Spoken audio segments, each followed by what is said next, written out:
Okay, today there are less of us, there are brain people on the retreat.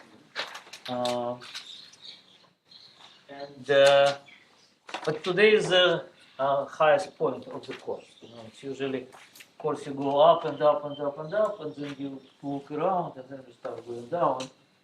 Namely, today is the last lecture on information theory as a theory. So today we'll introduce the last fundamental things, and after that, all the way down, we'll be applying this to different things, and of course there will be many other fancy names, etc. But essentially, everything you need to know about information theory ends today, and the rest is just very interesting technicalities of applying it. Okay. So today we'll introduce the last fundamental thing which we didn't know. So, but I'll start from what's already mentioned in the last lecture, a bias framework, which is a particular case of a chain rule. Let me remind you that there is a general statement that if you have pair of A of B, you can write it in two ways. You can write it as a pair of A in the end, from right to left, and B under condition of A. And or alternatively, you can write it as a P of A under condition of B, P of B. Again, as Laplace said, the probability theory, which we now call information theory, is just common sense written as formulas. So this is just a common sense, right? You want to know the probability of A and B, look at the probability of A and then see what is the probability of B under the condition of this value. But one particular form of this chain rule was written as early as 1763 by a guy named Bias, and it's so important that it has a special name. So this rule, written in the following form, let me write it, and taking A and B, just denoting them H and E, and this form is written as following.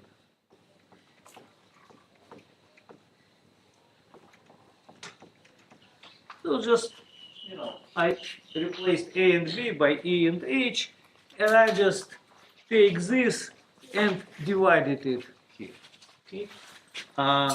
This is called a bias rule or bias formula, and as long as this course is about natural scientists, in natural science this is probably, I mean, if you look over all natural sciences and try to include there also sociology, psychology, it's also part of nature, right? This is the most important formula, and overwhelming most mistakes are made by abusing or not using it. Okay? So what is here? Here, H is a hypothesis and E is an evidence. Okay? And what this formula suggests is the following viewpoint on probabilities. It tells you want to know what is the probability that your hypothesis is true under a given evidence. You look what is the probability of your hypothesis was before you get any evidence, and multiply it by this factor, which is a conditional probability of evidence under this hypothesis, divided by the probability of evidence no matter hypothesis, right? So, how you can abuse this? Okay, for example, you say, what is the chance that there is an international conspiracy of all governments, or several governments, creating COVID pandemics? Okay, so being a kind of a normal conspiracy theorist, you need a formula, right? So you say, I mean, look, if there is such a conspiracy, this is very high, right? Because if different governments come together and say, guys, what can we do to make people obey our orders, I mean, including extreme orders, right? And of course, I mean, this is very high probability. So if you throw conspiracy, you stop thinking here. But what you really, what bias tells you the following thing. First of all, look at this, which is just the probability of pandemics. And this is something which you can just compute looking at your data, right? So you can technically look at the time which comes from the last pandemics to the next one, and that more or less gives you this factor. If this time is substantially shorter than the previous times of pandemics, then you have this factor large. But also, and this is even more important, you need to look here and say, what was, I mean, before any COVID, our people were discussing probability. Of course, yeah. So there was also some non-zero number, but very small. Okay? But now let's look at it in a little bit more kind of technical and reasonable way. In particularly, this formula explains something which, again, many people find, myself included, at least before I started teaching it, very counterintuitive. For example, I mean, the same COVID, you go to the test, your test is positive. So being a natural scientist, you ask a natural question. Now that I have a positive test, what is the probability that I am COVID infected? Okay? And then, I mean, my wife, I mean, she is a chemist, but also worked in pharmaceutics, so she knows this thing. She told me that this probability is very low at the beginning of pandemics, and it's relatively high in the at pandemics. How the hell the same test done to the same me could have different probabilities? So let's see how it works. The bias formula answers this question. So let me write them in the particular form where I would say that I have two hypotheses. One is I am infected, and another is I am not infected. Okay? So let's say H1 is I am infected, but now, of course, this is my hypothesis, and but now this I can write in the following form. Evidence is that my test is positive, but there could be two possible tests, right? So I go and what the total probability of is that I'm infected and being infected, it gives you positive results. This probability is called sensitivity of your test, right? So you are ill, but test shows that you are ill with probability very close to unity, but generally not unity. Yeah? Tests sometimes fail. But there is also what is called specificity. Namely, there is a probability that I am not ill and still the same E, which is test being positive. This is very small, yet non-zero. It's called false positive. Okay? So the smallness of this is called specificity, and the closeness to unity of this is called sensitivity. Okay? So now, well, first, when you look at this formula, you've realized that these are something which play in a very, very different role, right? So let's take 99% both sensitivity and specificity, right? Which means that P of EH1 is 0.99 and P of EH2 is 1 minus 0.99 is 0.001. Okay? So you know these two numbers. Now, when you find out that to answer this question, what is the probability that me or any other positively tested person is really infected, or when police stop you, this, I mean, try to argue with a policeman that when it shows that you have an alcoholic intoxication by your device, which actually we are talking about the same thing, right? So you need to know this You need to know that, right? Apparently, this is 1 minus this, right? Which means that what is the percentage of population which is at this point infected? Or if you're doing drug test, what else actually is the percentage of population of drug users? The result of your test, namely the interpretation, the probability which you assign as a result of test, depends on this probability. So, for example, if you take at the beginning of pandemics just 0.5%, let's say P of H1 is 0, 0.05, you start. And at some point that would be 5, 10 times larger. Okay?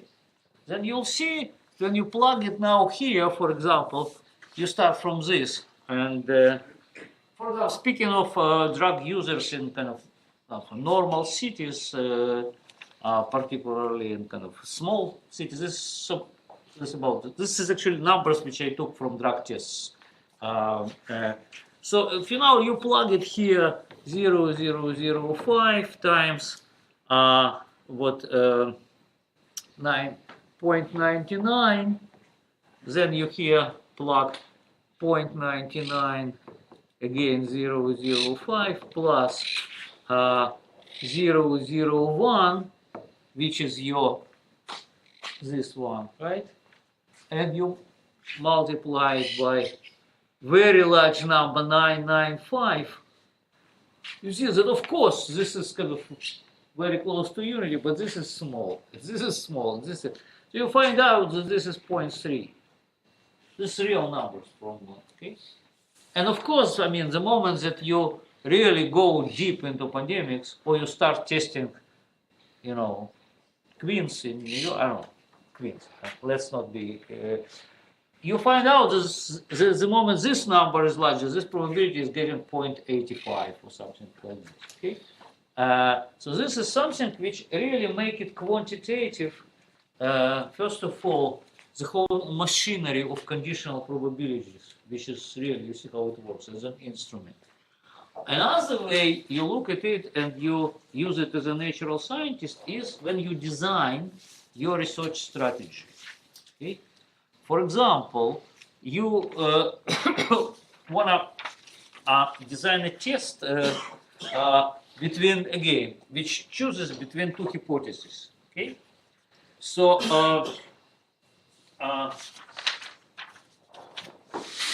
in this case, which let's say again, P of H1, this one, is really very small.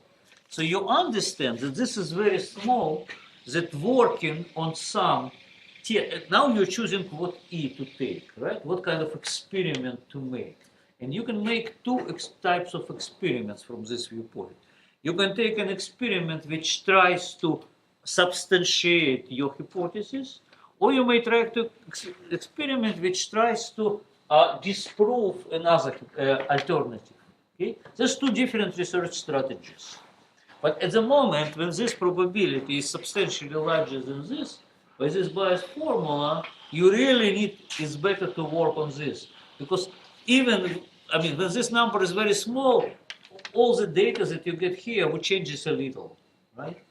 This is just a research strategy. And it's qualitative, but you can also make it quantitative. So when people, particularly when you do series of experiments, and this is actually a formula which, of course, is about series, right? Making it over and over and over and over, adding E1, E2, E3, and 4, and adding some factor.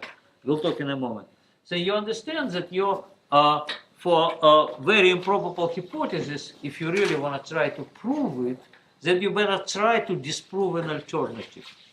And this formula tells you from your series of data how you'd be actually improving or approaching the proof of your hypothesis.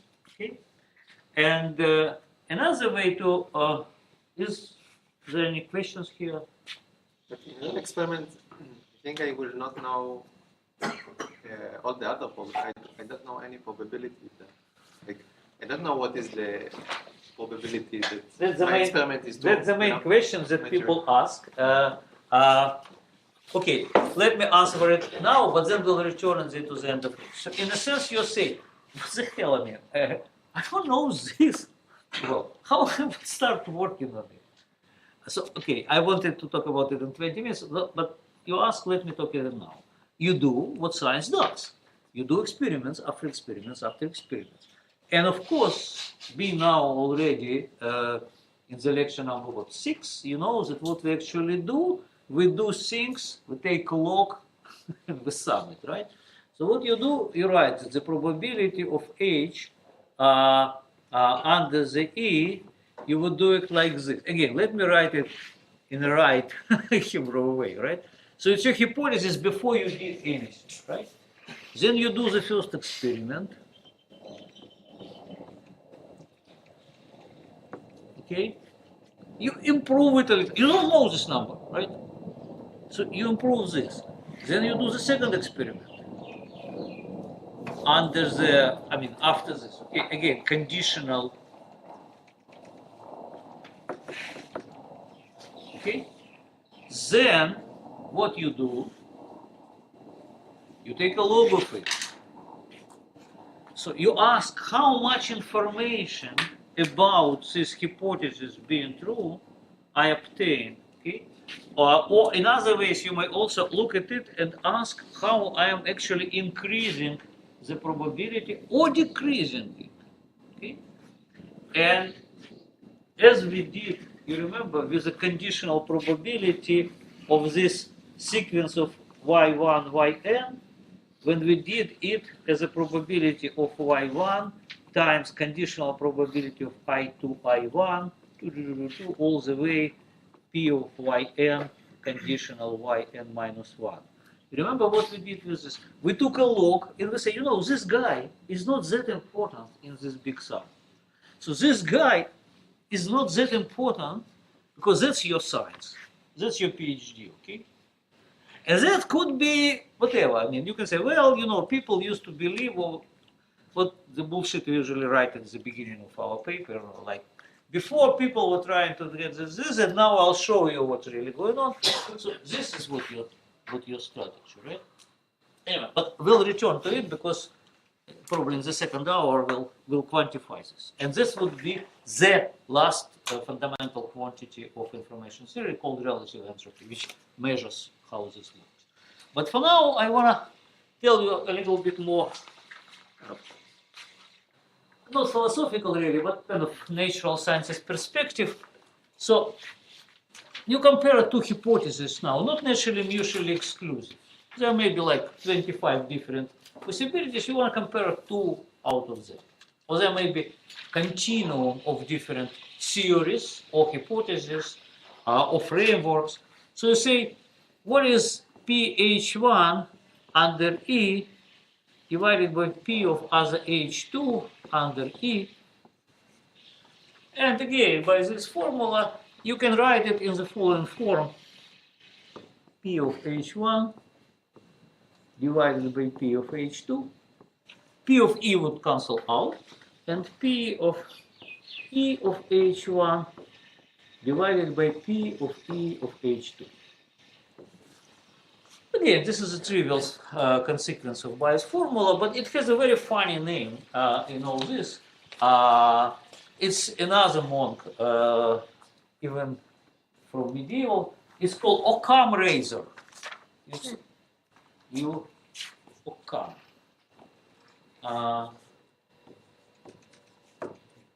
Occam's razor. You've heard about it, right? There's a statement that kind of you go for simpler option, right? And this formula tries to quantify it. And again, from the viewpoint of a scientist, it has two, I wrote it in the form, which has two factors. And one way to interpret it is to say, that's how theoreticians use it. And that's how experimentalists use it. Is it clear? Try to imagine. Why? I mean, this is a way of theoreticians use it? Well, theoreticians, because there is no data here, right? This is priors, right? This is data. This is partly about experiments. That's why E is here. But this is something that you look at two hypotheses and you say, which hypothesis is more probable? No data. Okay? And theoreticians usually use arguments which they dress in aesthetic form, or in others they say it's more beautiful, or if you're more mathematical, you dress it in the terms of symmetries. You say, okay, which essentially is the same statement. It's something which is kind of simple. And there are many different ways to argue, but essentially you try to argue about it. Now, how experimental is? Why choosing this factor? So essentially you are saying, when this will be larger than unity, when H1 is more appealing to theoreticians from the viewpoint of but from the experimental viewpoint, you look at this factor, and you want this factor to be larger than unity. Okay? So now you say that H1 is simpler than H2. What it means for experimentalists? Why then the probability would be larger for a simpler hypothesis? Because it has less options to pick from, and it is only one of the n options. So if it's simpler and it's smaller. Let's draw. It's the right idea. So in a sense, you have a probability of evidence. Whatever, some measurement. It's usually multidimensional, right? Anyway, some kind of vector of data, let's say that for this point is scalar. And so you have a hypothesis which is gives you some kind of a probability for this data. Let's say that this is P of E under H1. If your H2 is a more sophisticated hypothesis, more complicated hypothesis, it usually covers wider interval of data. And again, in the simplest case, it's something which looks like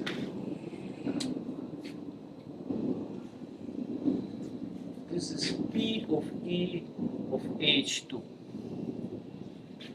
Again, if your data is here, that would be like this. But if your data is somewhere in the maxima of most of your hypotheses, namely the really hypotheses which work well, because any hypothesis works not very well over here, right?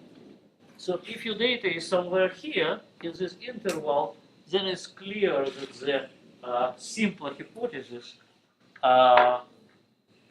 this is qualitative. Quantitatively, of course, when you take logarithm of it, this would be bits, okay? And it actually tells you that if your hypothesis converts its prediction, for example, your theory, in less bits, it is a simpler hypothesis. That's a precise definition, because the logarithm of it are bits. I really want to close it. Okay?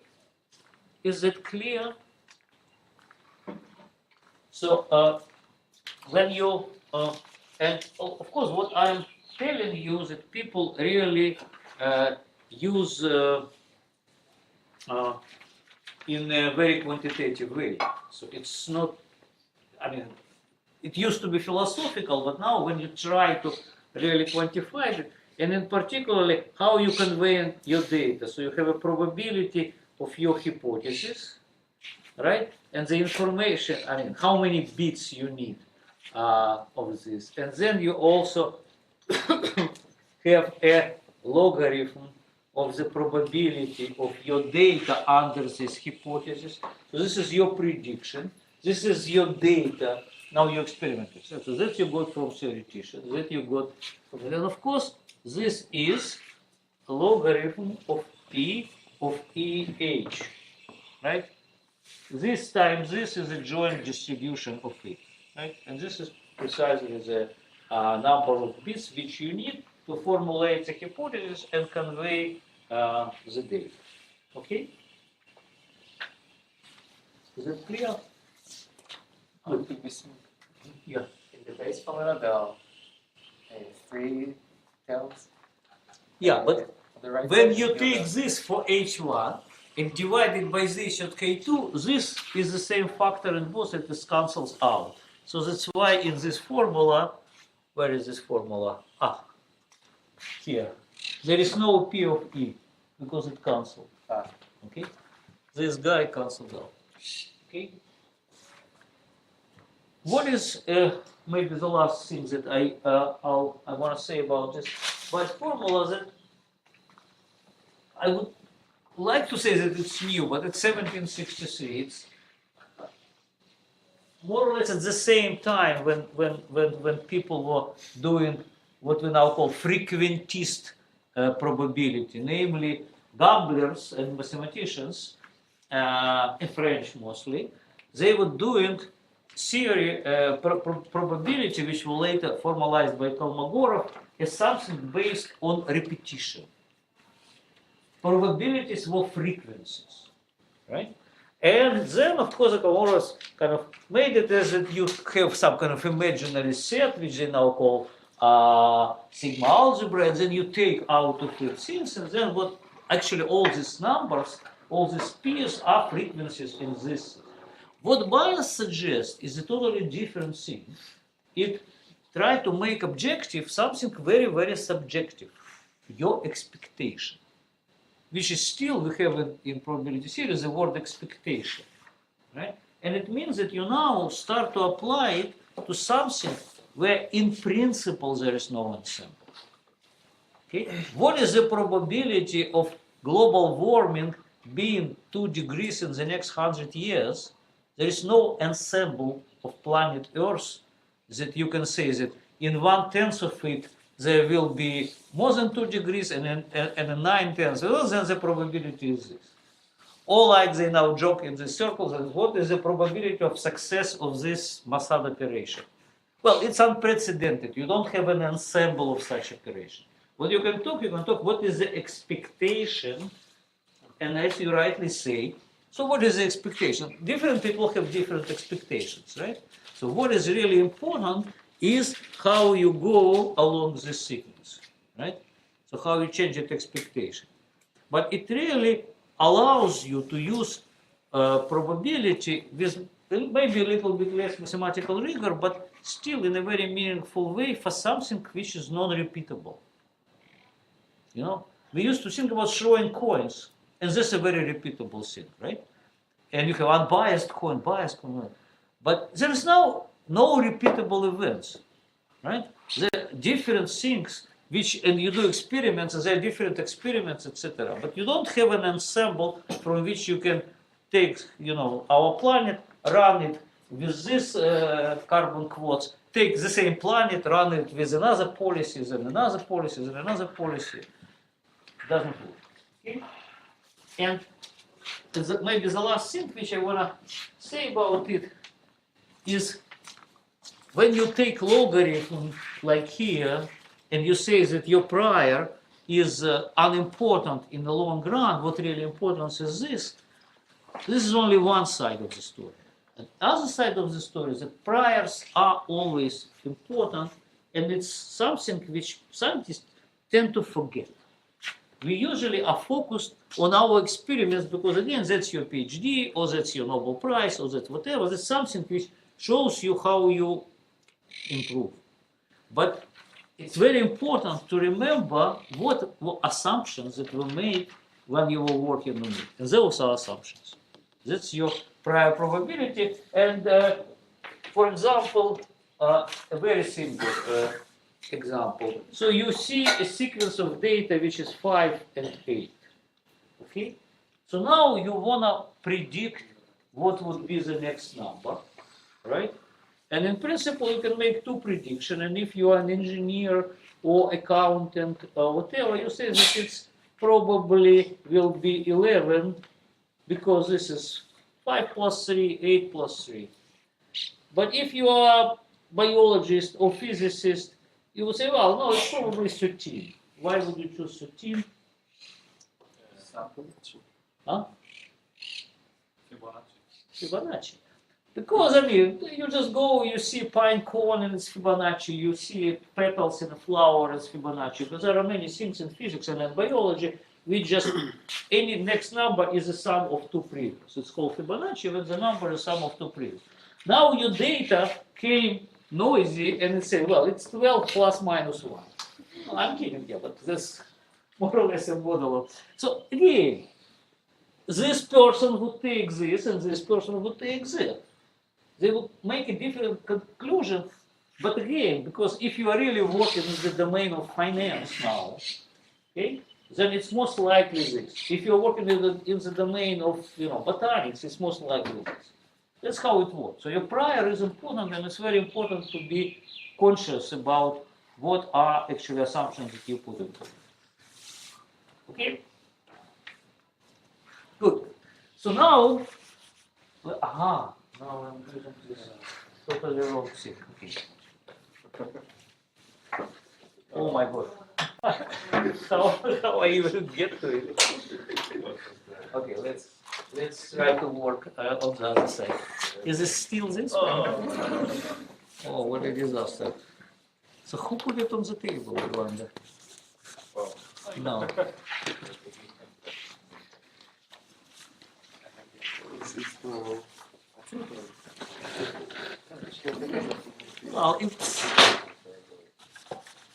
Well, it's possible, but it would take the whole break to erase it. Oh, oops. And what is this to you? It's not for. So let's maybe. Okay.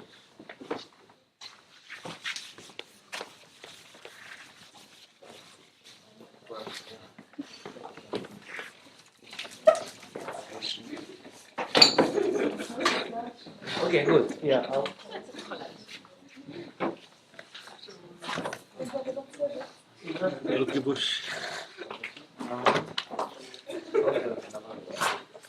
I'll steal from a break sometimes. So don't.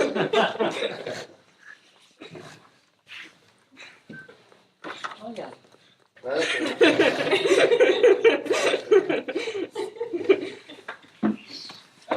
And it's all on video. So. Maybe you can first spray a lot of spray on So the spray helps. Yeah. Well, science is always collective. This was not our expectation.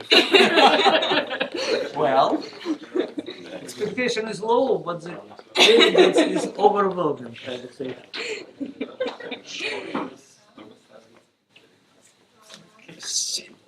Okay, now then we need to.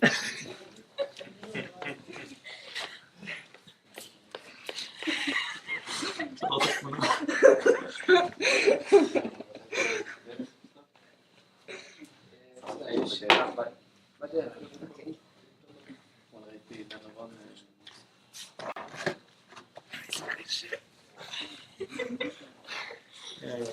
Probably need to replace it. מגבונים טריים זה ביד הכל. זה היה הבחנה חדשה. שיש אותה, שאפשר להשתמש בהם. עדכן. הסכנה שלנו שמספיק אלכוהול פותר את הבעיה? זה תמיד המסקנות.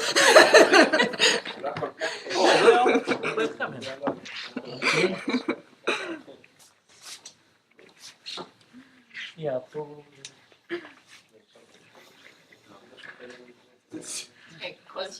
אני משתכר כמעט מה...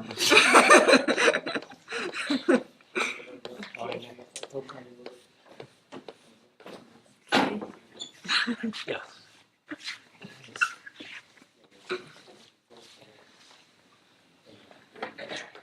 Okay, it's almost ready.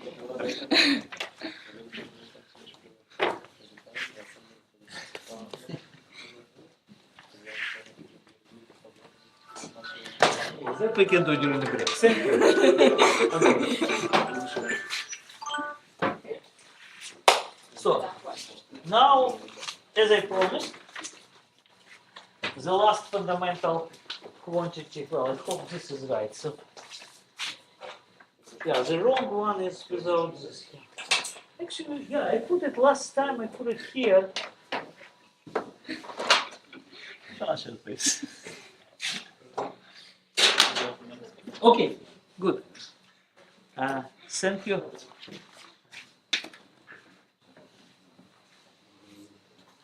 Very huge temptation to give the rest in words without touching it. So now what I want to show you is a quantity which is the most kind of general and fundamental, is the last quantity on this way from entropy to mutual information, and this is the last step, which is called relative entropy.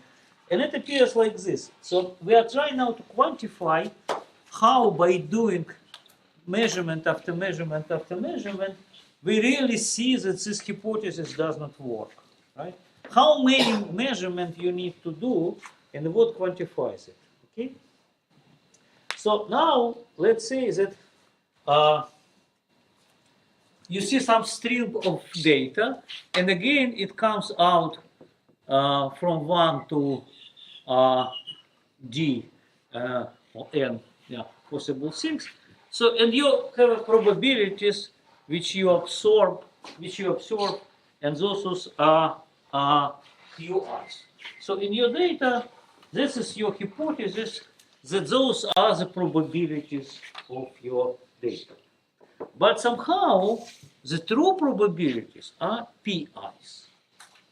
Okay? Again, so these are two vectors. The sum of PIs and QIs is unity. They all are positive. This is just two probability vectors. And so you say, I'm looking at my data, and that's my hypothesis. Okay? And now, or this is my prior, if you wish. Okay? So now you say that if I look at I, then every I event would be observed that many times. In an experiment, I will see this observed like this. How I would judge the probability of this happening? This is my data. That's my hypothesis. What is the probability of the event I? So what is the probability of event I happening that many times? If the probability of it happening single time is QI. QI to that power? Absolutely. It's QI to that power, right? I assume that those are independent measurements. This is again a very strong assumption, but it's having no other information. So I judge the probability of this many times, but now I also need to say what is the probability, and again I need to multiply it by the total number of sequences with such frequencies. And of course I will need to make a sum over all i's. But I also need to multiply it by a combinatorial factor, which by now must be familiar to you, and this is just says that there is PAN factorial, but of course I'll do product over all I from 1 to d. Okay, so this is the probability of a single. And this is the probability of all number of such sequences. And this would give me how would I estimate the probability of a given data under my hypothesis. Okay? So that's my hypothesis is the set of Q's.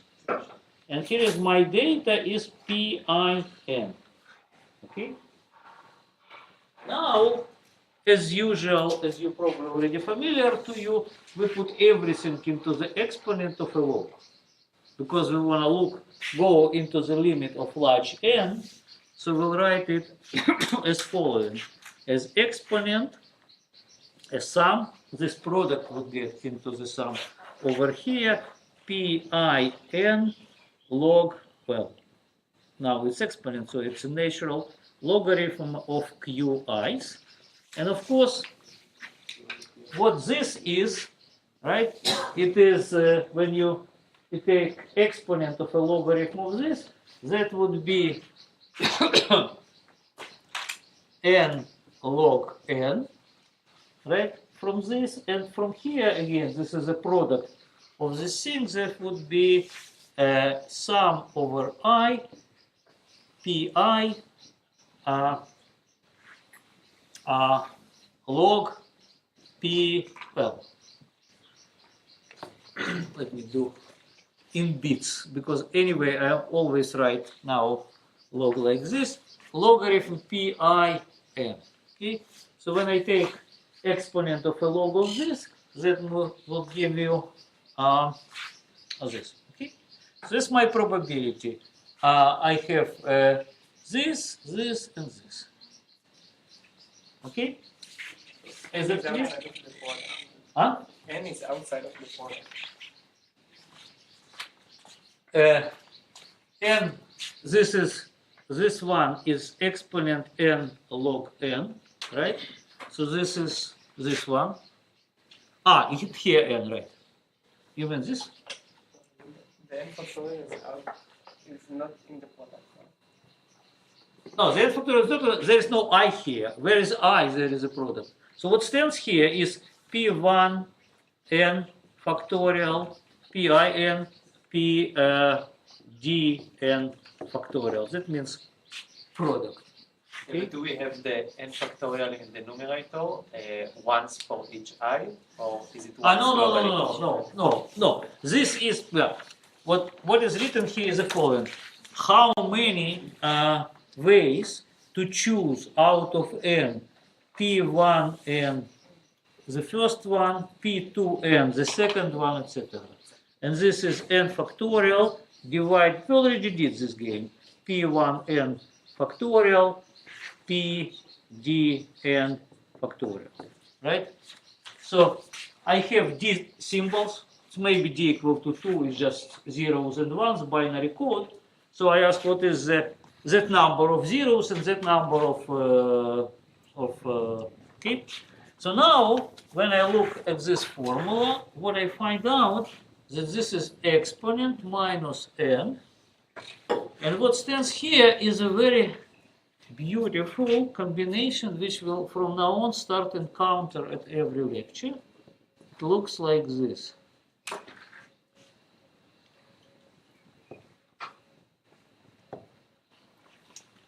Okay. So it's this, well, this n cancels, but you'll find p log q, p log p. And this is p log p over q. Okay? This quantity is called d p q, and it's called relative entropy, or it's also called Kullback-Leibler divergence. Some things. Okay? And this is the most general. So you see.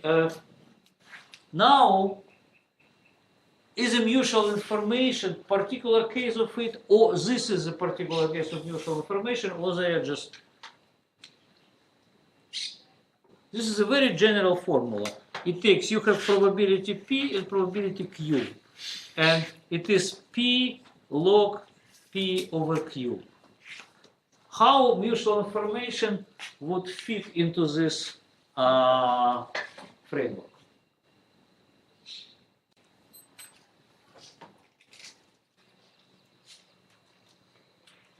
Question? I'm trying to show you that we are really ascending. So we had P log P, right? That was entropy.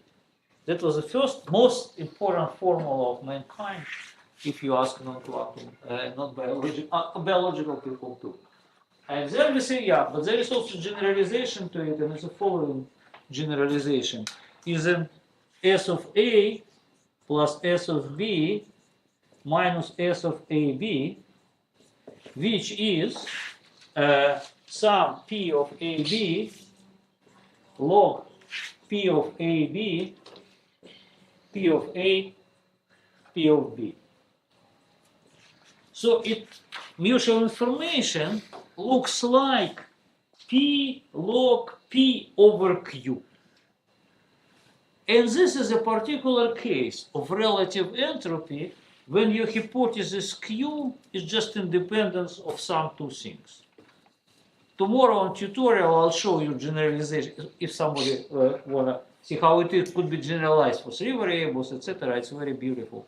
So, but now you understand that mutual information, which was the next fundamental thing in information theory, it's a capacity of a channel and it's a general degree of correlation between two quantities. It's just a particular case of a relative entropy. Okay? And because it's already had the structure of P log P over Q. What is the most, yeah, well, let me take 1 minute and then we'll have a break. So what I want you to, during the break, to meditate, just looking at these two formulas, okay, and there are different ways. This is very, very deep things, one and another. So first of all, it's asymmetry, right? Okay, that P and Q comes differently here. It's not a distance between. There are two vectors. P and Q are vectors, right? So we can measure distance between them.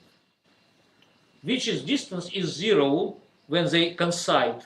Every PI's coincide with every QI's, right? It's only in this case this will be distance 0. This has the same property. It's 0 only when all PI's coincide with QI's. Okay? Otherwise, we'll prove it at the beginning of the lecture, it's positive. And yet, it's not a distance. It's very asymmetric. Right?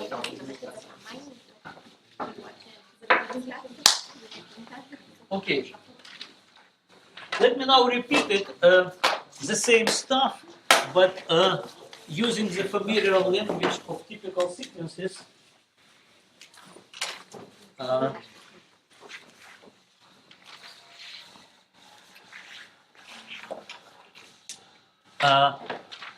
you get a series of data, whatever, right?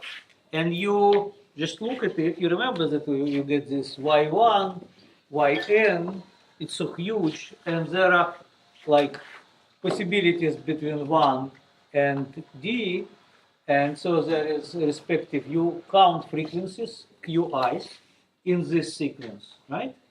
And then you remember what we were doing? We were asking what is the probability of this given sequence. You remember this trick?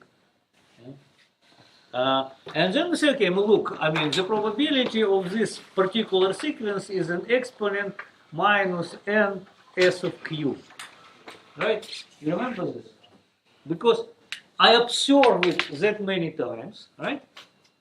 So by observing it this many times, I say that the probability is just every qi in the power n qi's, and I need to take a product of this probability for I going from 1 to d, right? And then you take this log and you take, and this s is the sum of qi log qi's. Okay, look at it. But now, you see, why, as we discussed in the lecture on asymptotic equipartition, why this is an overestimate? And the simplest case answer why it's overestimate is to say that there are atypical sequences. You assume that what you observe is a typical sequence, namely that your Q's are true PI's. But maybe this is just this one that you are working with, it is atypical. Which means that there are somewhere in heaven, there are PI's, which are true, which you would observe many, many more sequences and you find out that there are actually PI's, right? So now, if you say, what is the true probability? It says that the true probability is p i's in the power n cube. This is how many is observable. Well, this is a true probability, and again, you sum from this to this, and you can write it as a product of exponent n q i's logarithm p i's. But you can also write it in the following form as an exponent minus n q log q plus n q log p, q log q minus n p log q. Okay. I wrote it something. Q log q p over q. Let's see if I did. So I have q log p. I wrote it as a q log q. This is with a plus. So this is with a minus, and so like this. Okay. So what we've got.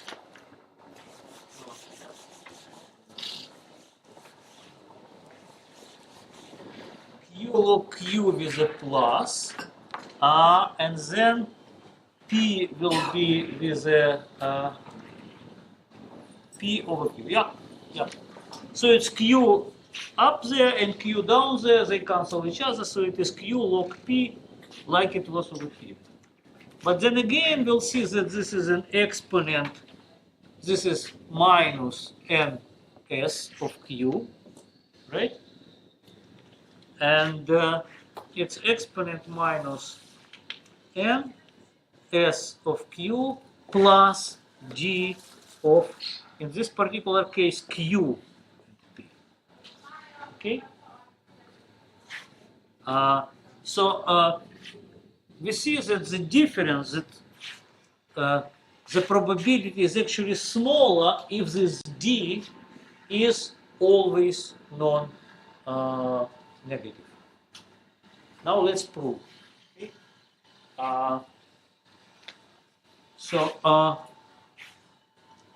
Again, I will define it as sum p log p over q I,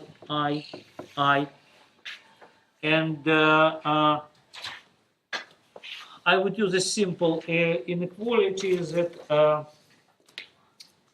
logarithm of x is less or equal than x minus 1.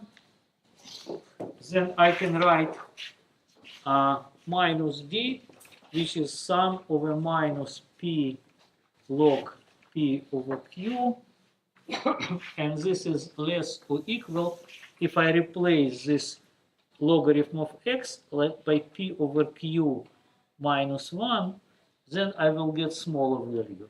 So I can write it as a sum of q i's minus p i's, right? P times what I did, p q over p, yeah, because I did minus, then it's q over p, right? I did minus d, so I did it like this, so it's q over p. So it's this times this is q, and this times 1 is 1, so this is 0. So minus d is less or equal than 0, then d is non-negative.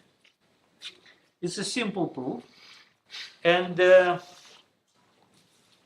again, so it's non-negative in both cases. When I do it like q log q over p, or p log p over q, the moment that I have it's asymmetric, it's non-negative. Right?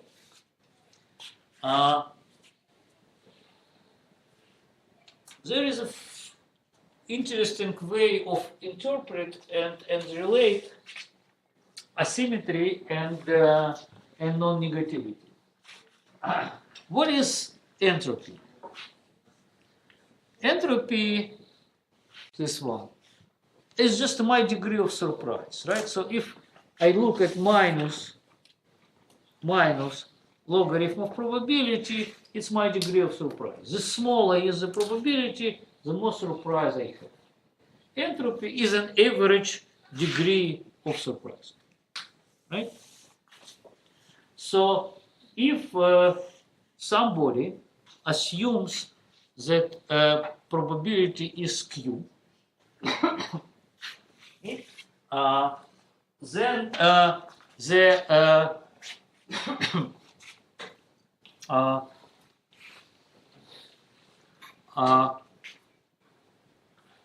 the degree of surprise, let me do it in a different way. If I know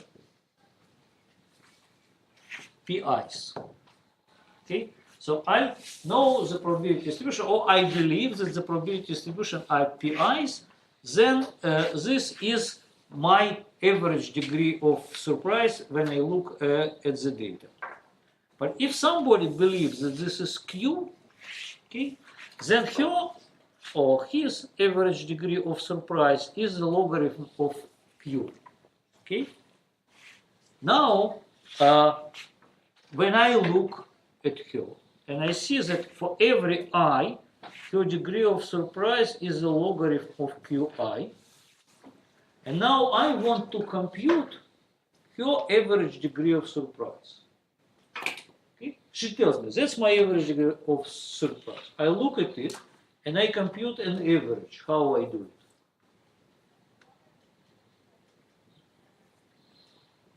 So we observe different events. There is, let's say, I is 1 and 2. And she tells me that there is Q1 and 1 minus Q, the probability. Okay? So now I know that the probability of this is P, of this is 1 minus P. And so I want to compute from my viewpoint what is her average degree of surprise. I know true probabilities. So how I compute it? I compute it by taking this logarithm of Qi, that's her degree of surprise for a given I, multiplying by true probabilities, which I know, and summing over I. That's her degree of surprise from my viewpoint. Now, that's my degree of surprise from my viewpoint, which I believe must be larger. Her degree of surprise. Of course, she's wrong, because I'm right. And if I would believe that I'm wrong, I would choose other probability if I'm choosing this. So I believe that my degree of surprise must be less than her degree of surprise. Because if you're wrong, your degree of surprise by facing the real data is larger. Right? So when you look at it, what you find, that what follows from here is that sum of pi, logarithm pi over q is larger or equal than 0. Okay? Actually, a friend of mine, Anton Kapustin, he's professor at Caltech, he suggested this explanation in which I never kind of thought about it. On the other hand, it shows you how intimately related these two facts, namely that you are asymmetric. There is no symmetry between reality and hypothesis about it. This is really important, right? And positivity. Okay? And it also shows you something very, very important, that if you want to compare two hypotheses or two theories, PIs and QIs, again, these two vectors, what could be more natural than just to measure distance between two vectors in their space? But it's totally irrelevant. What is relevant, it is this quantity d, which tells you how fast with n decreases the probability of observing this set of data. So if your hypothesis is wrong, then you see that you get a data which is less and less and less probable as you increase the set of data. As always, entropy is the rate, and relative entropy is the rate of decrease of probability if your hypothesis is incorrect.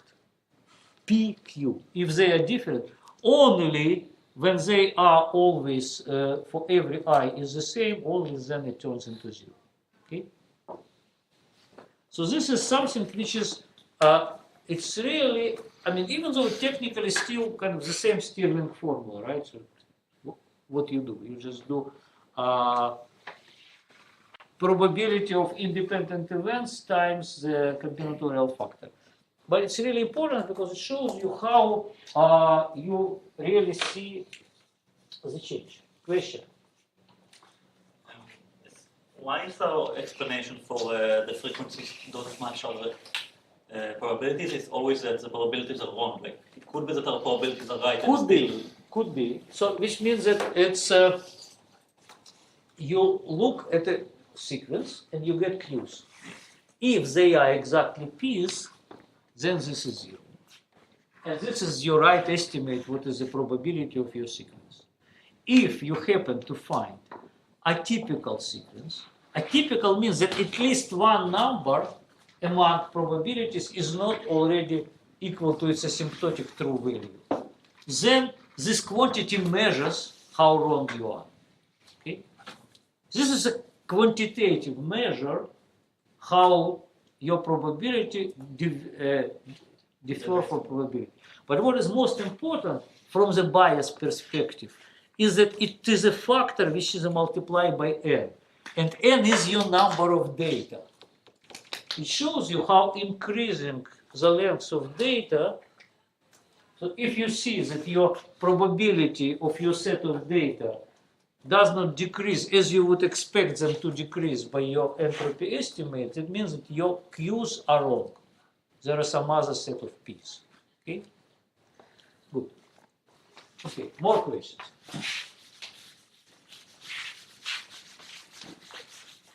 We'll work with it over and over. I mean, this relative entropy and mutual information is something which we now will start using it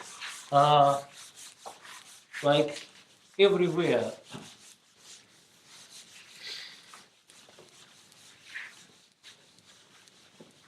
Particular case, and this is for physicists, maybe more, that if your assumption about Q,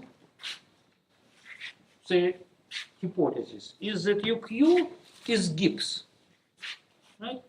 Physicists like Gibbs. Let me remind what is Gibbs. It means that Qi, you need to take exponent, look at what is the energy. There is something depending on I, which is called energy of this state, and Gibbs distribution means that the probability are exponential. And this energy with some factor, usually depending on temperature. Okay? So now let's compute the relative entropy between whatever P is true. This is your hypothesis. If your system is in equilibrium in a contact with the thermostat, that would be right distribution, but it could be that it's not in equilibrium or it's not in a contact. So if you compute this quantity, that would be, you just need to take, remember, let me have this formula.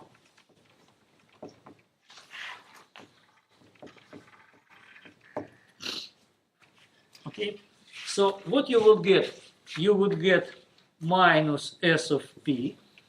This is just P log P, right? P log P is minus entropy.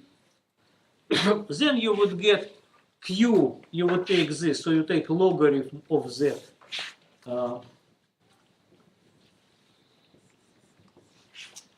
And you would get a logarithm of this exponent, which would be sum over Pi EI over T. And you remember that this is minus F over T, where F is your free energy.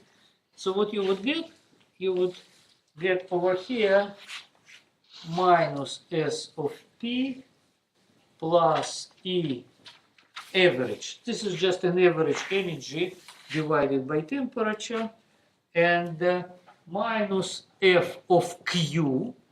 So your Q is Gibbs distribution, and it has it's partition function, and the logarithm of partition function is the free energy of this Gibbs distribution, f of q divided by t.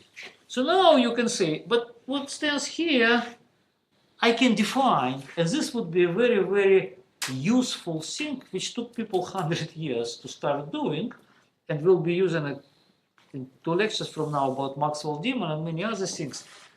We have, okay, I have some probability distribution which is not even equilibrium, not Gibbs, not whatever, but I still can treat this quantity, namely E minus Ts divided by T, right? So it's my energy, it has energy, I just computed it, right?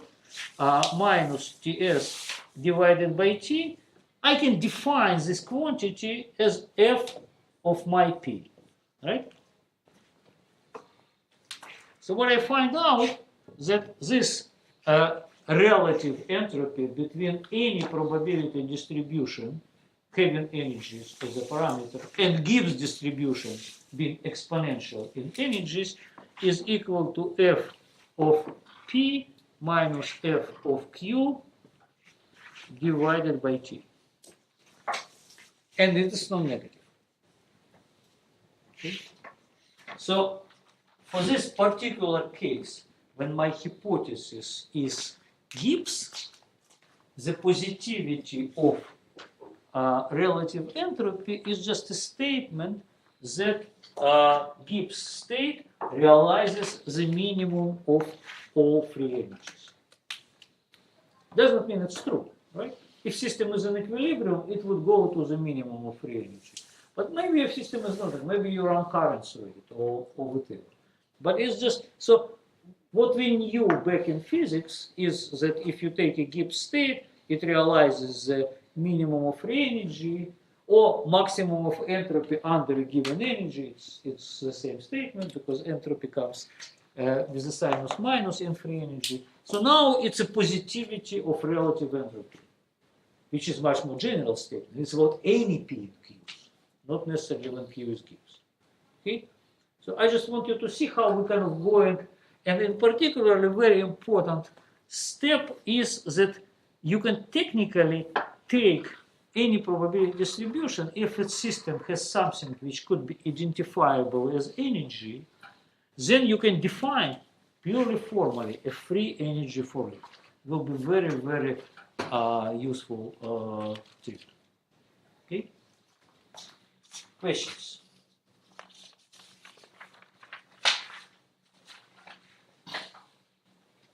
No questions. Okay. Then what I now wanna a little bit of mathematics, not really doing kind of some proofs, but showing you that there is something behind this, namely that there is another special distribution. So one special distribution is Gibbs, but there is even simpler special distribution, which we Qi is 1 over d. So my Q runs, my I runs through d values, and of course there is, we'll call it U. It's a uniform distribution, which we know has a maximal entropy, right? So now we can also define and look at d between how I call it, P and D, not U and P. P and U, okay? Which is again, so this would be sum over Pi logarithm Pi, and Q now are all 1 over D, right? So it will be a logarithm, if everything is in bits, then take bits, log of D minus entropy of S of P, and it's larger or equal than 0. Of course, we know that it's non-negative by convexity of the entropy. Entropy is always largest when we take a uniform thing. But there is a big, beautiful mathematics which tells you that, look, this function as a function of P, of this vector, is minus S of P. But we know that S of P is a convex function. So you immediately know that this D is also convex with respect to P, but with the other sign. What does it mean convex? So if you take S and it depends on P1, some Pi, some Pj, some Pd, and you just take these two numbers and replace each one by Pi plus Pj over 2, and this also replaced by Pi plus Pj over 2. Okay? Which means that what you are now doing, you are forgetting their relative probabilities, right? You treat them as, so what you expect your entropy to be larger or smaller if you replace this by something where on this place stands this and on this place stays the same number. Smaller, larger. Would you argue with each other or somebody concede immediately? So you make your probability distribution more or less uniform by replacing two different numbers by the same numbers, which is their half sum. More uniform. Your entropy grows. Your D decreases. Of course your D decreases because D is a difference from unit from a unity distribution, right? But on the other hand, even more general, which I'm not going to do, is that you can look at D, not for U, but for general P and Q, and prove that this thing is convex both with respect to P and with respect to Q. And again, convexity is very important because it tells you what happens when you kind of forget some of data. Okay? And also convexity is important if you thinking geometrically and you're looking at kind of, and you ask where is the extremum? Extremum is on the boundary. If your boundary is convex, you can always reach it by a straight line, right? It's this mental picture that if you have something like this, you cannot reach this point by straight line from here. But if your boundary is convex, then you can reach it from any point by a straight line. So, and this, in all this technical engineering problem, is very important, things of convexity. But what is now important, and I'm not going to do all this mathematics, just to give you a feeling about it, that this function is convex with respect to both of them. And I, which was, again, let me remind you, was a function of A and B, namely correspond to this particular Q, which assumed that whatever two quantities you have they are expected always have all these convexity properties because I is a particular case of T, as we now know. Okay, so this is, and there is a lot of stuff. On tutorial tomorrow, I'll show you some kind of really non-trivial ways to work with this. But for now, the last thing that I'll show you now is what is called kind of follows from this convexity, and it's a very, very important thing, particularly in quantum information, that we return to it, and it's called monotonicity. So let me now illustrate what is monotonicity, and that will be the end of it. And again, because today was a little bit more technical than usual, tomorrow on tutorial, you're welcome to ask me questions about any technicalities here, and I'll go about it. Okay, so now what is a property is called monotonicity.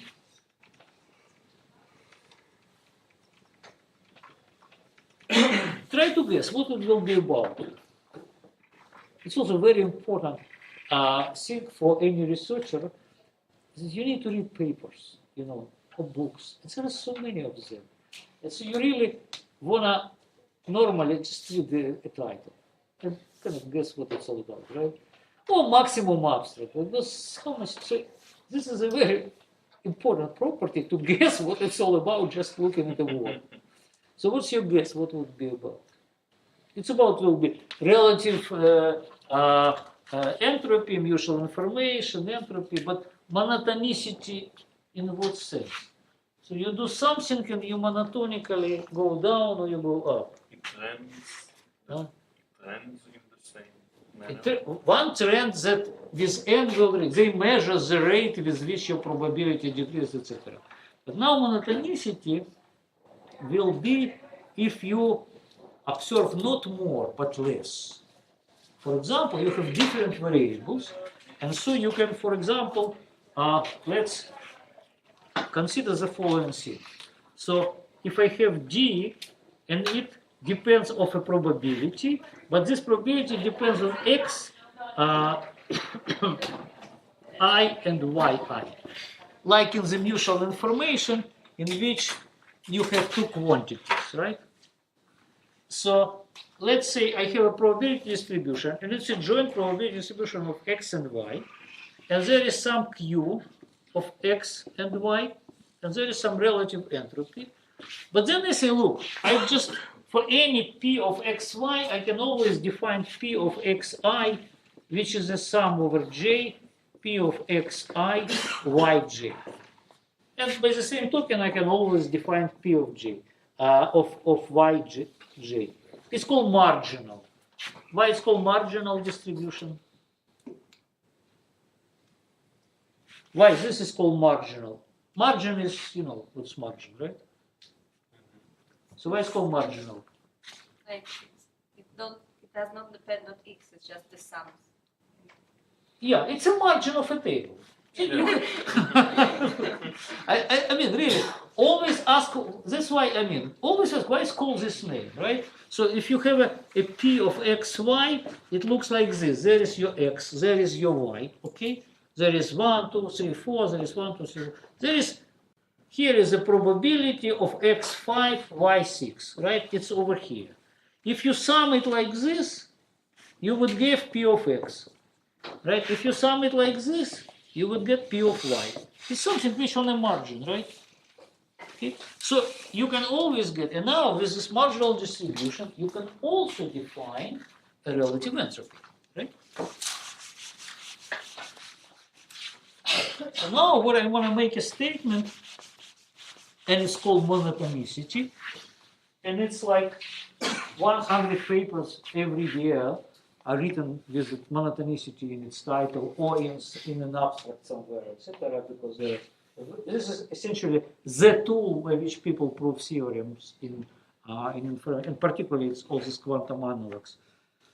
So you say there is a D of P of x, let's say I and Q of x. What do you expect the inequality here? Which way?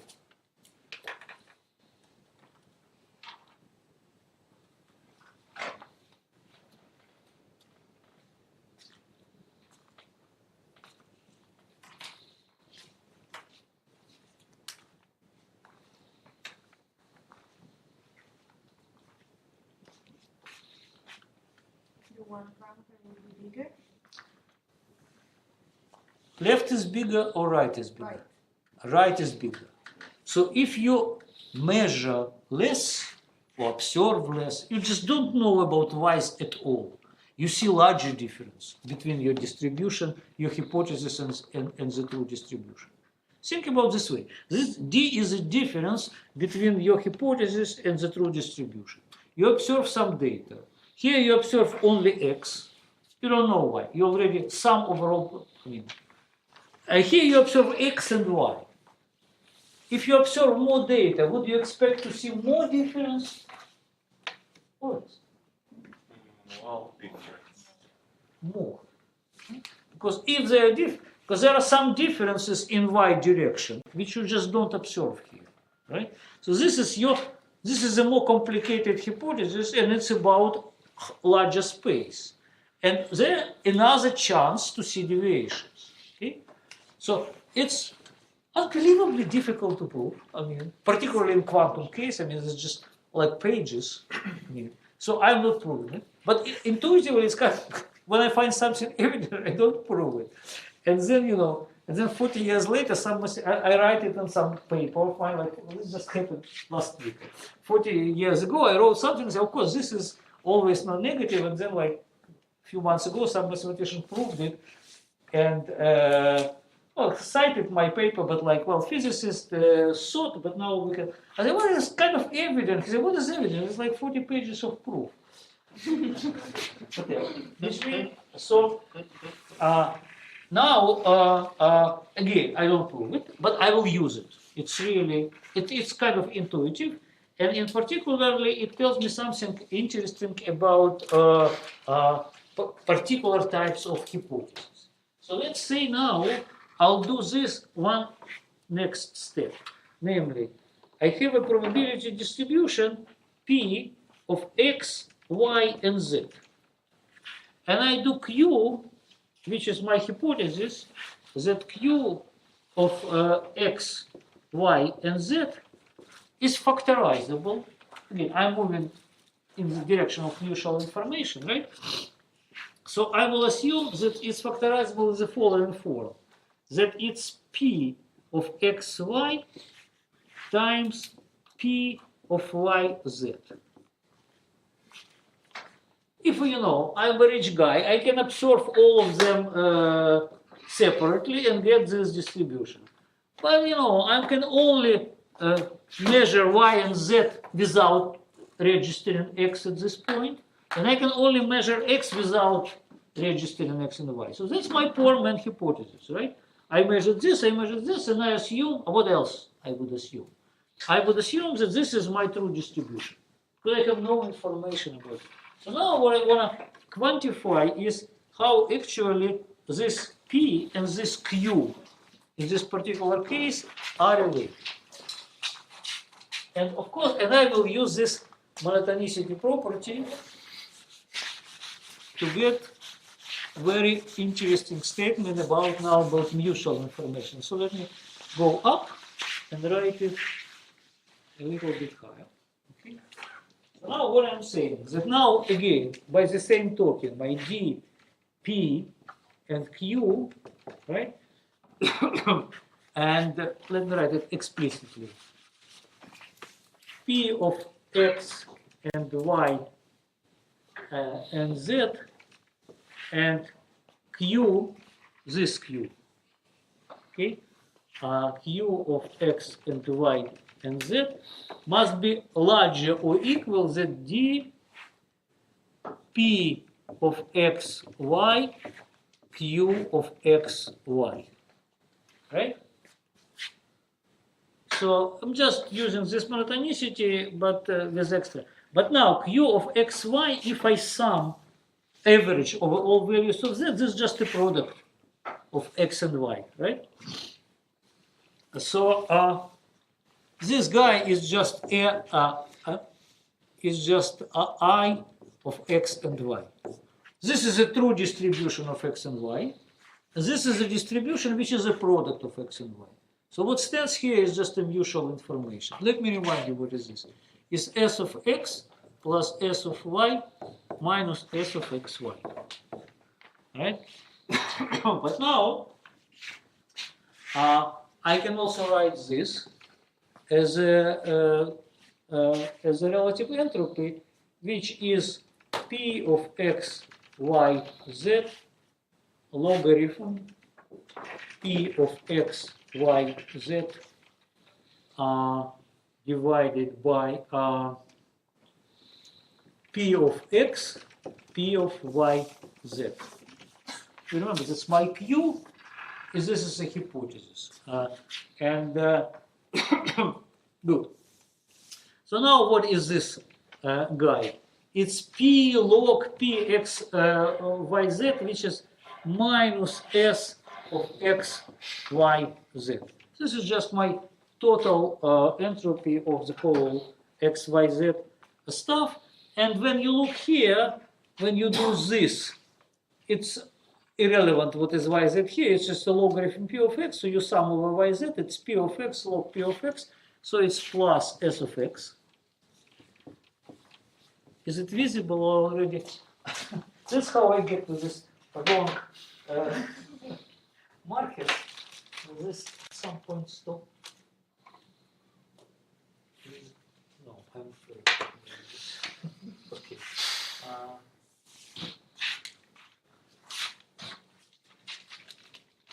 Let's see. if it's erasable.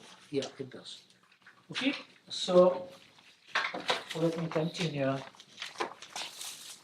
So I have s of plus s of x plus p log p y z plus s of y z.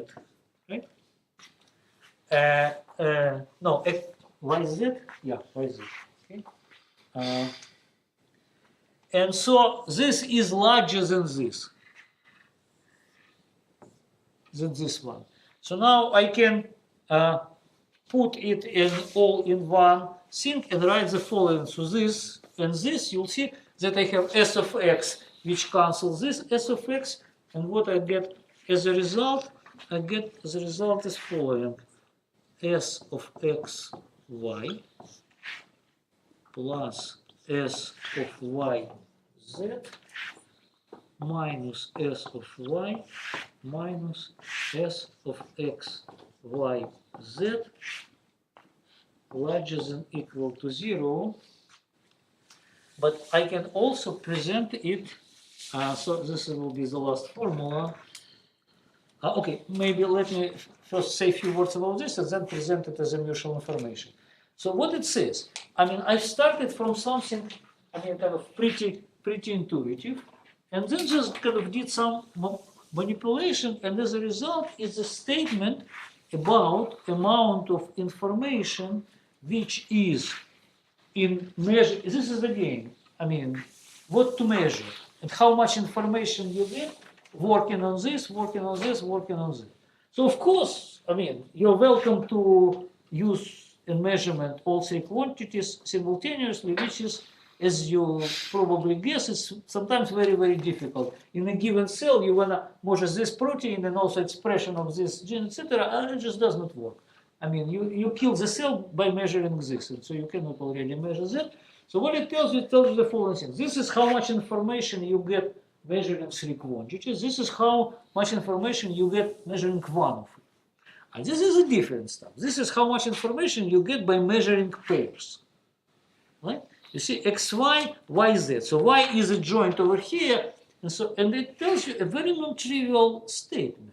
It tells you that when you choose your strategy, that it could be that it's better to work with this than trying to do really this very difficult experiment. The amount of information guaranteed to be larger here than here. It's non-negative. That shows that how powerful is the instrument of. And the last thing is that I write this very formula, but in a little bit a different way, using something which we probably won't use much, but tomorrow I'll explain it more on tutorial, is something which is called conditional mutual information. So let's say I am looking for mutual information between x and z, condition on knowledge of y. Okay. It's defined in the same way as you define is s of x under condition of y plus s of z under condition of y. I mean, I'm just using the usual formula minus s of x z under condition of y. So it's just the usual mutual information, s of x plus s of z minus s of x z under condition of y. But you can always, of course, write any conditional thing by writing x, z, y minus s of x, z. You remember that it's any conditional entropy, so you can s of a, b is s of a minus s of a under b. So you can do the same thing over here, and so what you obtain is you obtain s of x, y minus s of y, this conditional quantity, plus s of z, y minus s of y, minus s of x, y, z plus s of y. And then you find out that what is written here is exactly what is written here. So it is this plus this minus this minus this. So essentially what we've shown is that I of x, z, y is larger or equal than 0, then of course any mutual information is non-negative, right? So it means that it's not something non-trivial conceptually, but technically it's still interesting, right? So this, written in this form, we say, well, any mutual information is non-negative, but if you write it in this way, it shows you a very non-trivial statement, right? That you can get more information working with pairs than working with a single quantity and the triplets and all these three things. Okay? Question?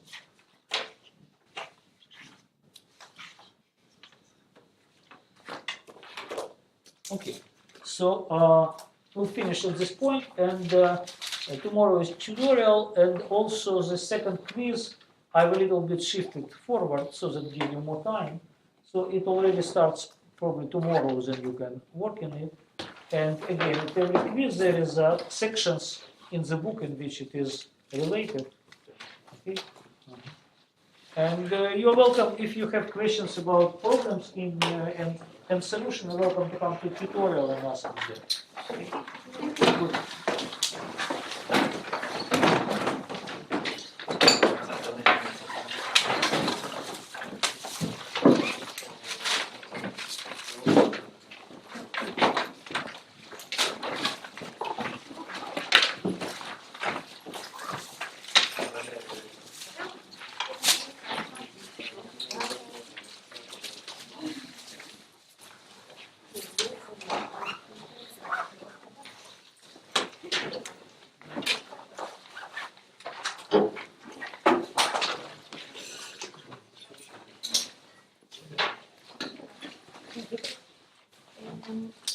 בזמן שהטיפול יש קבוצה אחרת שזימנה שהתקבלה על הדפוסים תרגולים, אבל הם לא מוקלטים.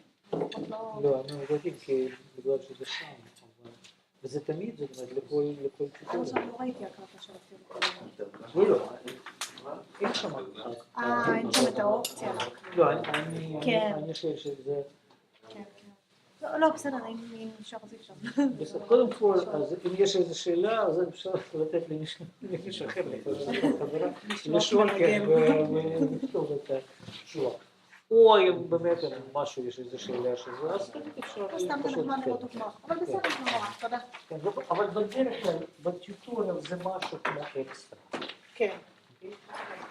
יש דברים שהם קשורים לבעיות, אבל בדרך כלל זה גם משהו יותר טכניקל וזה, אז זה בסדר שלא כולם באים.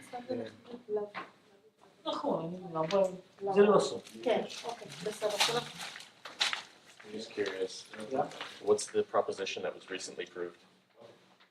You said there was a proposition that you made that was Yeah, it obvious was to you. about, this is about our case. So this is the equations that you work on it, right? Which is 3D sound.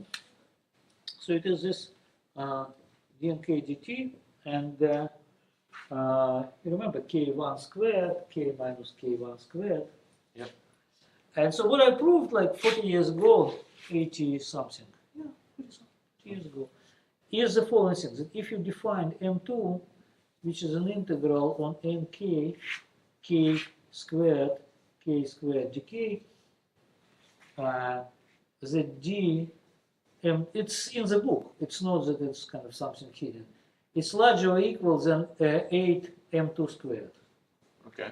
Which means that, but the equation this equals this, it's something which turns into infinity in the finite time. So, you know, x dot equal to x squared, it's x1, and if x is positive, it's t naught minus t. It's a solution, okay? So for me, this is a proof that what, like mathematicians say, it has no global solution. Right. Okay? Yeah. Because it explodes. Yeah. If my moment turns into infinity, it tells me actually that my Kolmogorov tail, this is a free evolution without any force on it. You just get into infinity in a finite time. And there will be power law, and for power law, this is divergence. So this is somewhere in chapter 4. Yeah. This is in chapter 4, right? Yeah. Okay. So now these people write 40 pages to prove that there is no global solution for this equation. Well, and I'm sure that it's a very decent mathematics. They're very good people. Is this the work by? Shoot, I'm forgetting the name of the guy, but there's recent work that did showed the well-posedness of. Tran, this is Tran, but now Okay. it's really very beautiful work. Stefani, she is a lady from MIT, and Tran is from Texas, I guess. Right. They wrote